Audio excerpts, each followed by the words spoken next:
अस्सलाम वालेकुम।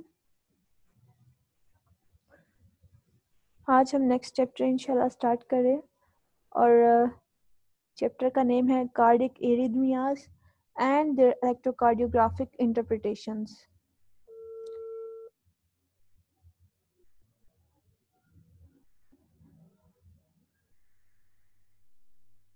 Cardiac arrhythmias क्या होते हैं?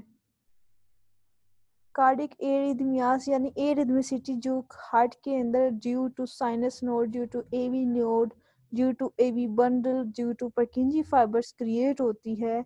ठीक है, उसके अंदर कोई डेफिशिएंसी आ जाए या कोई ऐसे रीजन्स हार्ट के अंदर क्रिएट हो जाए या इस्कीमिया हो जाए, कुछ इस तरह के कॉजेस की वजह से क्या होता है कि हार्ट के अंदर रिदमिसिटी नहीं रहती।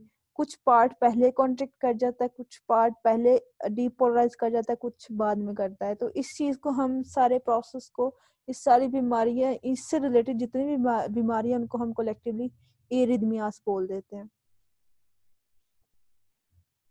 So, what are the causes of cardiac arrhythmias? सबसे पहली जो कॉज है वो abnormal rhythmicity of the pacemaker है कि पेसमेकर जो आपका ऐसे नोड है वो ही सही तरह से काम नहीं कर रहा, वो रिदमिकल नर्व इम्पल्सेस जनरेट नहीं कर रहा। ठीक है, जिसकी वजह से क्या होता है कि एट्रिया और वेंट्रिकल अपनी नॉर्मल जो कार्डियक साइकिल है उसके अकॉर्डिंग जो है वो अपना वर्क जो है वो परफॉर्म नहीं कर पाते। सेकंड है shift of the pacemaker from the sinus node to another place in the heart, कि पेसमेकर की जगह पर जो हमारा पेसमेकर जो साइनस नोड है एक्चुअली,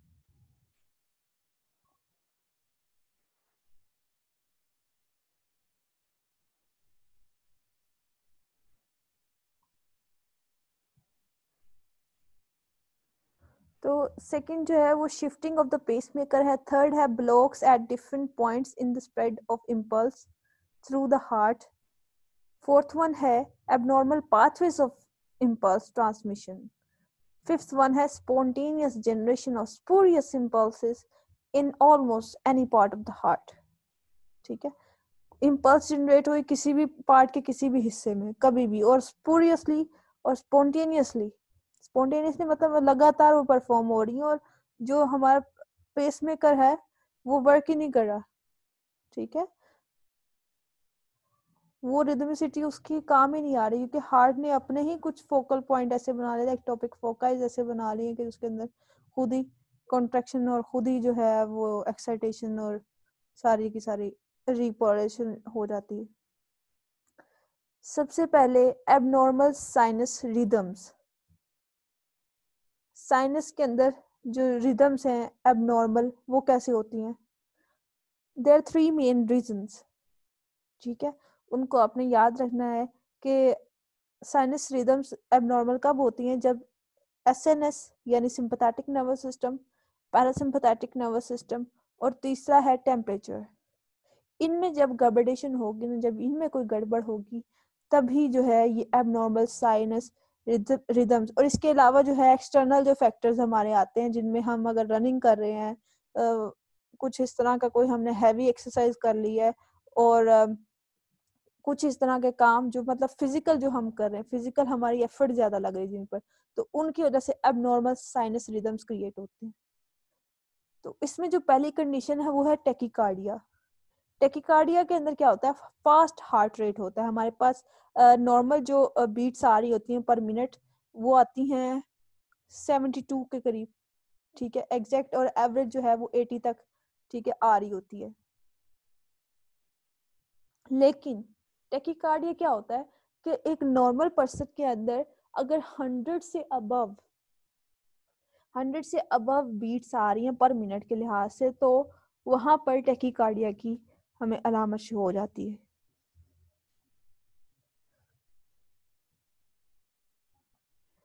इसके अलावा जो है इसकी जो जनरल टेकिकार्डिया है उसकी क्या कॉज होती है? वो इंक्रीज्ड बॉडी टेम्परेचर होता है, उसके अंदर stimulation of heart by the sympathetic nerves and toxic conditions of the heart. ठीक है, ये तीन रीजंस हैं कि why tachycardia is occurred in the heart. इसके बाद है the rate of heart increases about 10 beats. ये याद रखने वाली चीज है कि जो अगर हम एक डिग्री फ़ारेनहाइट का इंक्रीज करते हैं ना, टेम्परेचर को इंक्रीज करते हैं 1 डिग्री फ़ारेनहाइट, तो 10 बीट्स पर मिनट इंक्रीज कर जाती है। यानी अगर हम 98 डिग्री सी है, 98 डिग्री फ़ारेनहाइट है हमारे पास टेम्परेचर नॉर्मल, ठीक है, अगर उसको हम 99 कर देते हैं ना, 99 या 99 अगर कर देते हैं, तो वो बीट्स जो 72 पर आ रही थी ना, वो 82 पर चली जाएंगी, ठीक है। और अगर 1 डिग्री सेल्सियस हम बढ़ा देते हैं, क्योंकि सेल्सियस एक बड़ी क्वांटिटी है फ़ारेनहाइट से, तो क्या होता है कि वो 18 बीट्स पर मिनट जो है वो इंक्रीज कर जाती है। यानी वो जो 72 थी, 72 प्लस 18 यानी वो 90 बीट्स पर मिनट आ जाएंगी। नॉर्मल हमारा 37 होता है, 38 अगर हो जाता है तो। इसके अलावा जो फैक्टर्स है वो सिंपैथेटिक नर्वस सिस्टम के हैं कि सिंपैथेटिक नर्वस सिस्टम ने उसको ऐसे स्टिमुलेशन आ रही है फिजिकल कुछ एक्टिविटी की वजह से, कोई फ्लाइट और फाइट कंडीशंस ऐसी हो गई हैं कि जिसकी वजह से क्या होता है कि वो स्टिमुलस प्रोवाइड करता जाता है हार्ट को, ठीक है। और हार्ट इन रिस्पॉन्स क्या करता है, हार्ट बीट को तेज कर देता है, बॉडी के अंदर जो सप्लाई होती है ब्लड की वो तेज हो जाती है। इसके बाद है एक और रीजन जो उन्होंने बताई, also simple weakening of myocardium usually increase the heart rate because the weakened heart does not pump blood in the atrial tree to a normal extent, and this elicits sympathetic reflexes to increase the heart rate. अगर वो ये बात थोड़ी समझने वाली है कि myocardium के हार्ट मसल्स जो हैं वो अगर काम इतना वीकन हो गए हैं वक्त के साथ साथ, अगर वीकन हो गए हैं इतना, वो इफेक्टिवली उनके अंदर इलास्टिसिटी इतनी नहीं है कि वो कांटेक्ट अच्छी तरह कर पाए, तो क्या होता है, अब बॉडी को तो ब्लड चाहिए, तो वो क्या करती है, जो हमारा ब्रेन है वो सिंपैथेटिक नर्वस सिस्टम को एक्टिवेट कर देता है, और sympathetic nervous system in respond to this कि वो हार्ट रेट क्योंकि लो आ रहा है, तो वो क्या करता है, हार्ट की तरफ भेजता है, नर्व इम्पल्सेस भेजता है, और उसकी वजह से क्या होता है, टैकीकार्डिया हो जाता है ज्यादा। सेकंड जो कंडीशन है एबनॉर्मल साइनस रिदम में, वो है ब्रेडिकार्डिया। ब्रेडिकार्डिया के अंदर स्लो हार्ट रेट हो जाता है, पैरासिम्पैथेटिक नर्वस सिस्टम एक्टिवेट होता है, और इतना जिसको हम पैरासिम्पैथेटिक नर्व जो आ रही होती है हार्ट तक, उसको वेगस नर्व कहते हैं, और वो जो वेगस नर्व है वो एसिटिलकोलिन को रिलीज करती है, और acetylcholine in response to this potassium ion को रिलीज करती है, और पोटेशियम आयन से क्या होता है, रीपोलराइजेशन पीरियड ज्यादा हो जाता है, ठीक है। रीपोलराइजेशन से हाइपर पोलराइजेशन हो जाती है, और हाइपर पोलराइजेशन से वापस जो है जो डीपोलराइजेशन का प्रोसेस है वो थोड़ा सा लंबा हो जाता है, ठीक है, क्योंकि ज्यादा पोटेंशियल चाहिए होता है उसको।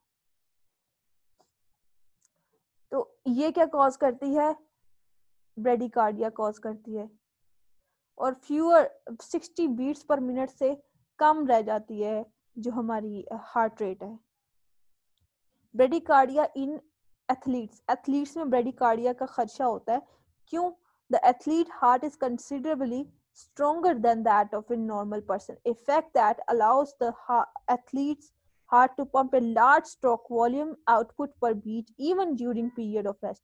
The excessive quantities of blood pumped into the arterial tree with each beat initiate feedback circulatory reflexes or other effects to cause bradycardia when the athlete is at rest. वो कहना ये चाह रहे हैं कि जो एथलीट है ना उसका हार्ट बहुत स्ट्रांग होता है, ठीक है, यानी नॉर्मल जितना बंदा जो है कार्डियक आउटपुट वो 7 to 8 लीटर्स 5 to 8 लीटर्स के करीब जो है वो ब्लड पंप आउट कर रहा होता है, ठीक है, पर मिनट के हिसाब से। लेकिन एक एथलीट का जो होता है वो नॉर्मल से थोड़ा सा ज्यादा होता है, ठीक है, को 5-6 लीटर और ज्यादा हो जाएगा। तो फिर क्या होता है कि जो हमारा बॉडी है, जो हमारा ब्रेन है ना, वो इस हार्ट को सिग्नल देता है कि आपको जो है इतना तेज तेज धड़कने की जरूरत नहीं, क्योंकि आपकी कार्डिक आउटपुट इतनी पहले ज्यादा है, हमारे पास ब्लड पहले ही बहुत ज्यादा अच्छा सप्लाई हो रहा है, तो you have to reduce your heart rate, ठीक है। तो वो जो उसको मिनिमाइज करने के लिए उस कार्डिक आउटपुट की वजह से जो हमारी है हार्ट रेट है वो डिक्रीज कर जाता है.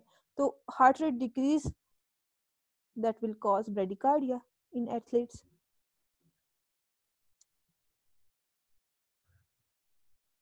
इसके बाद है vagal stimulation.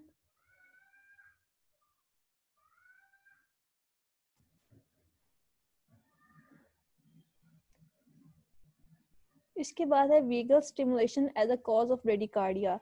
Any circulatory reflex that stimulates the vagus nerve can cause the heart rate to decrease. It is obvious thing now कि जो हमारी वेगस नर्व है जो कि पैरासिम्पैथेटिक नर्वस सिस्टम की एक एक्सटेंशन है जो कि हार्ट की तरफ आ रही है, उसने यही करना है, उसका काम यही है कि उसने हार्ट रेट को स्लो डाउन कर देना, हार्ट बीट को स्लो डाउन कर देना. Perhaps the most striking example of this occurs in patients with the carotid sinus syndrome. In these patients, an arteriosclerotic process in the carotid sinus region of the carotid artery causes excessive sensitivity of the pressure receptors.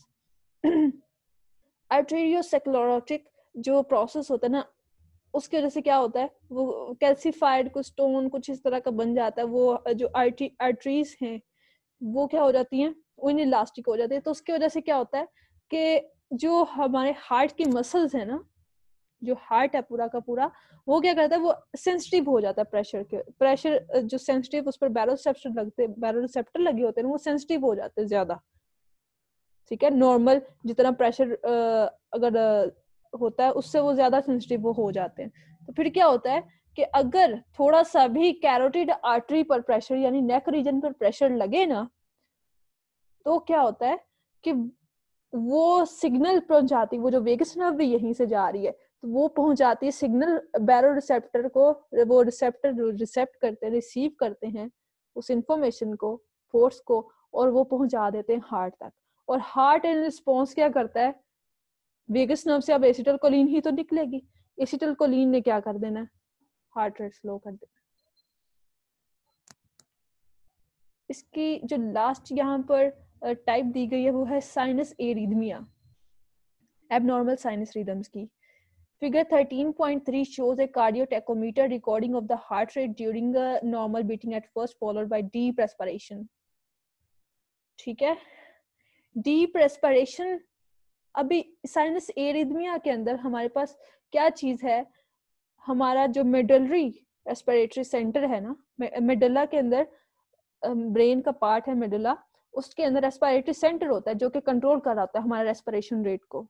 ठीक है, तो उसके अंदर एक spill over of signals होते हैं जो कि इंक्रीज और डिक्रीज कर रहे होते हैं. किसको, नंबर ऑफ नर्व इंपल्स को. ठीक है, तो उसकी वजह से क्या होता है कि जो हार्ट रेट है ना, हार्ट रेट वो नॉर्मल ही रहता. ठीक है, वो कभी बढ़ जाता है कभी वो कम हो जाता है. तो टेकिकार्डिया के अंदर जो है वो हमारा ओवरऑल हार्ट रेट बढ़ जाता है, number of beats per minute बढ़ जाती हैं. जो ब्रेडिकार्डिया उसमें number of beats per minute कम हो जाती हैं, जबकि जो साइनस एरिथमिया है उसके अंदर नंबर ऑफ बीट्स जो है वो डिपेंड कर रही होती हैं किस पर, स्पिल ओवर ऑफ सिग्नल्स के ऊपर, या जो सिग्नल्स जा रहे होते हैं, सिग्नल्स रेस्पिरेटरी सेंटर से जा रहे होते हैं वेगस नर्व की तरफ. ठीक है, नेक्स्ट वीडियो में इंशाल्लाह हम abnormal rhythms that result from impulse conduction block ये हम देखेंगे. इसके अंदर साइनोआइट्रियल ब्लॉक है, एट्रियोवेंट्रिकुलर ब्लॉक है, और इसकी आगे से first degree block, second degree block, complete degree block जो उसको थर्ड डिग्री ब्लॉक कहते हैं. और इसके साथ साथ हम पढ़ेंगे स्टोक सिंड्रोम और इनकम्प्लीट इंटरवेंट्रिकुलर ब्लॉक इंशाल्लाह ताला. इन द नेक्स्ट वीडियो इजाजत दीजिए, अल्लाह हाफिज.